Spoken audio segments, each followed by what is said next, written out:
we are back with another video. Before we get into the video, like, comment, and subscribe to the channel. Now, Cardi B is begging for money. Her tour budget is cut, and she has to come out of pocket for allegedly majority of her tour. And she said out of her own mouth that basically her budget ain't gonna be the Beyonce budget. It's not gonna be the Kendrick and SZA budget. She didn't mention Kendrick and SZA, but basically she said that ain't gonna be Beyonce, and we basically means that it's gonna be lackluster. That's what it means. But let's take a listen to what Bacteria B has to say. I'm over a couple of millions on my budget tour. We redid the budget. So now it's just like, I gotta go find the fucking money, or I will have to put some of my own money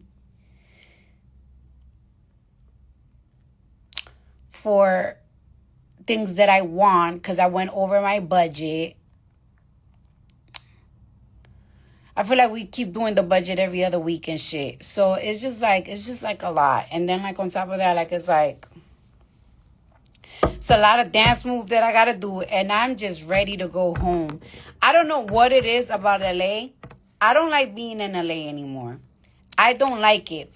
Now I ain't no damn Beyonce, so don't be expecting none of that shit, Big Hetty. I don't got that budget money. I don't got that production money. But it's gonna be, bitch, I'm gonna give it all I got. You know what I'm saying? And I'm working hard. I'm popping it. You know what I'm saying? I'm working. So yes. This tour is catered to Barty Gang. So let me know how y'all feel about that. Now, in my opinion, I feel like Cardi B is basically trying to set the tour as low expectations. Okay, it's not even selling out. So she basically like, I ain't got the money. Titanic Records is not giving me any money for my tour. Usually, an artist gets money from their label to cover all of the tour costs because they're going to make it back within the ticket sales. That's how it works. But unfortunately, Cardi B's tour is not selling out. Nobody's really talking about the tour. Everybody's talking about how Stefan Diddy choked out his chef. So basically, she has to come out of pocket for this tour. And in my opinion, I think she should. Okay, you brag about all these Birkins, you brag about how rich you are. Come out of your pocket and give your fans the best show that they can possibly have. Okay, especially if they can't afford to see Beyonce, then you might as well see Cardi B. I'd rather not though. I'm definitely not going to see Cardi B. But here's the gag.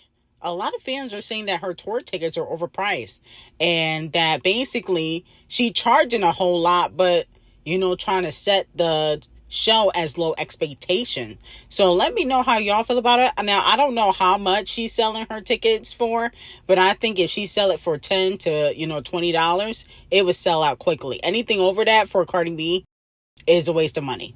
That's just my opinion on it. Now, unfortunately for Doja Cat songs have leaked on the internet. One of them has been going viral. Allegedly was supposed to be on the Scarlet album. Let's take a listen.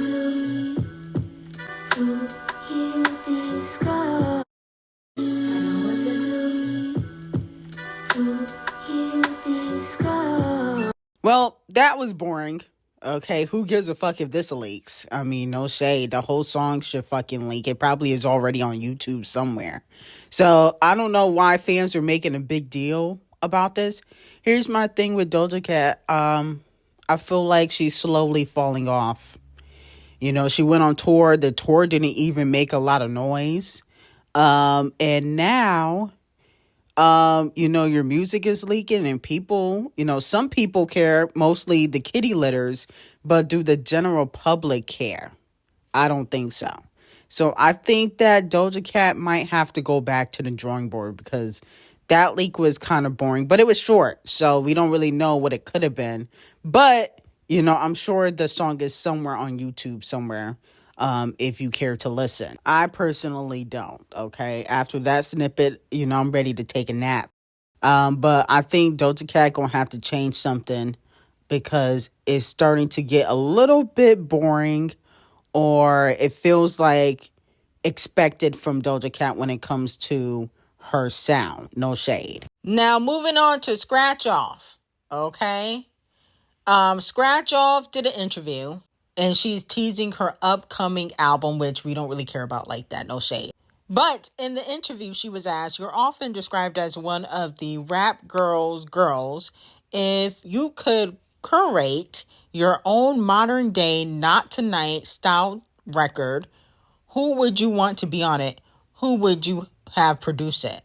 She said Doja Cat, YK, Nice or Niece, Glorilla, and Cardi B. And then she said, "I think that checks a lot of boxes and is unexpected. My favorite producers are Pooh Beats, Go Grizz, and Coop. So definitely one or all of my boys."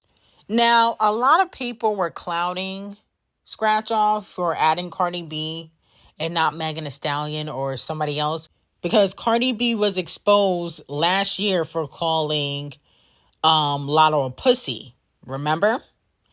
And I think, I hate to say it, and this is probably one of the very few times that I agree with Cardi B, but she basically proved Cardi B right. Okay? You let Cardi B basically punk you for what, a Birkin? Because she said she was gonna publicly apologize and buy you a Birkin. But she called you a pussy for absolutely no reason, and you still want to work with her? Yeah, you might be that. No shade. I feel like I can't even take Latto seriously when she talked tough on records, and, this further proves that she allows people to walk all over her when she feels like it's beneficial. I think the only reason why she won't publicly diss Cardi B is because a lot of the Cardi B fans support her music. Still won't chart, but, they do buy and support some of her music so she can sell at least 20,000 first week. But she has so much smoke for Nicki Minaj, and all Nicki Minaj said was that, low energy, if that could be in the melodic rap category, so should Super Freaky Girl, and, Do We Have a Problem in the other records that, Nicki Minaj put out in 2022. But she has so much smoke for Nicki Minaj, but no smoke for Cardi B, and that is very telling. So I have to agree with Cardi B in the fact that you are a pussy, and you allow people, when it's beneficial for you, to walk all over you. Now, a lot of people are saying that she intentionally left out Megan Thee Stallion. They felt like she intentionally left out Megan and Doja, even though previously in another interview, I think it was with Andy Cohen, they asked her the same question and she said Megan Thee Stallion with Cardi B. I don't think she intentionally left Megan out.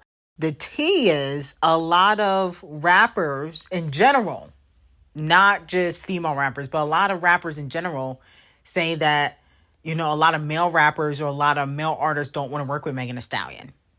And I think that could have been the reason. You got to understand, Scratch Off is cool with Champagne Thickums and 21 Below Average. They're Team Tory. Didn't Champagne Thickums say free Tory? So in regards to that, we also have to understand that a lot of men allegedly don't really fuck with Megan like that behind the scenes. And they would only really work with her if she give them $300,000 to $250,000 like she did Future. She's not getting free collaborations. Nobody's just hanging in the studio with Megan Thee Stallion wanting to work with her as a male artist that is hot. Okay? So that's why I feel like she didn't mention Megan Thee Stallion, because Scratch Off works with a lot of men, and a lot of the men that she worked with don't mess with Megan Thee Stallion. So I think that is the real reason. I don't think it was really... Well, I guess it was intentional, but I don't think she meant to do it maliciously. She just knows that most men don't really fool with her like that. Now, moving on to Rihanna. A lot of people are checking out Rihanna's new body. She just had her third child with A$AP the colorist. And some fans are saying that's a BBL, or, she got some sort of work done. And some people are saying, obviously, she had a third child and gained weight. Now, in my opinion, I feel like Rihanna definitely gained weight after her third child. Okay. And naturally, you could be a little bit more curvier than you were before, obviously. But I also feel like Rihanna edits her pictures. Okay. I noticed in the Savage X Fenty Valentine's Day shoot, which is where this picture is from, she didn't show her stomach like that. And that could be, I'm gonna be honest with you, it looked like she photoshops, in my opinion. Okay, because these ain't the pictures we saw in Barbados or even recently when she's been spotted out. You know, yes, you see that she's a little bit thicker, but I personally feel like Rihanna definitely edits. Y'all was calling out Beyonce for editing her pictures a few weeks ago, right? I feel like Rihanna edits her pictures a lot too now. Okay. And I'm not even really talking about her body like that, because, you know, she was covered up in the Barbados, but even her face looks edited a little bit. No shade. Like, that's not the face we saw in Barbados. And I love Rihanna. Rihanna's an icon. She's a legend in the game. Still very beautiful. But I do feel like she photoshops her pictures, just like how y'all call out Beyonce. She does the same thing. And she gets away with it because it's not the face we saw in Barbados. Let's just be honest. This is a filtered face, Photoshop face. And the honest truth, I think it's suspicious that she's hiding her stomach like that. Like, why is you hiding your stomach? And I know she probably is, you know, thicker because of the baby. So I do believe that. She has 3 children, but something is suspicious with these pictures. Now, Bruno decided to announce that he will be dropping an album February 27th. Not March, but February 27th. And it's called The Romantic. Now, let me know how y'all feel about that. You know, I don't know if I'm excited, me personally, about a Bruno Mars album. I'm sure it's going to have some bops on there. I don't doubt it. I think Bruno is one of those few artists that, you know, every time they drop a bop. But I've never been a huge fan of his music like that. I'm be honest with you. I don't sit and listen to Bruno Mars ever. Okay, so I'm not going front and say I'm excited. I definitely will listen. I may do a review. I may not. I don't know. But I just feel like, I don't know if I really care. And it's not because he doesn't drop often. You know, a lot of people say that about certain artists like Kendrick Lamar. Oh, you know, he only drops every 5 years or whatever. It's more the fact that sometimes I feel like his music is cheesy. Sometimes. Not all the time. He has a lot of classics under his belt. I think he has like 8 or 9 diamond singles. So that is a testament to the fact that he dropped hits. Okay. But I do feel like some, not all of his music is cheesy. And I feel like even when he collaborated with Sexy Red last year, that was a mess. You know what I'm saying? Like, there's certain things that he does. I'm like, I don't really get into it. But he also announced the Romantic Tour featuring Anderson .Paak as DJ Pee-wee, Leon Thompson, Ray, and Victoria Monet. Okay, let me know how y'all feel about that. I feel like this is a decent lineup. Victoria Monet and Ray, I might just go to see them. Now, moving on from that, Cardi B and Alexander Skyguard are going to be both on Saturday Night Live, January 31st. Let me know if you guys will be watching. I really don't watch Saturday Night Live, so I'm going to pass on this. No shade to Cardi B, but I never really watched Saturday Night Live like that. But what is she promoting? Her tour? Is that why she's doing Saturday Night Live? Because I'm like, your album already dropped. Okay, so what's the point? But anyway, let me know how y'all feel about it. I got some very hot tea on Patreon of Hilary Duff and Ashley Tisdale. Their beef behind the scenes. Queen Ari and Leighton Meester. And also 50 Cent and Diddy on Patreon. Link will be in the description. And I hope you guys have a great day.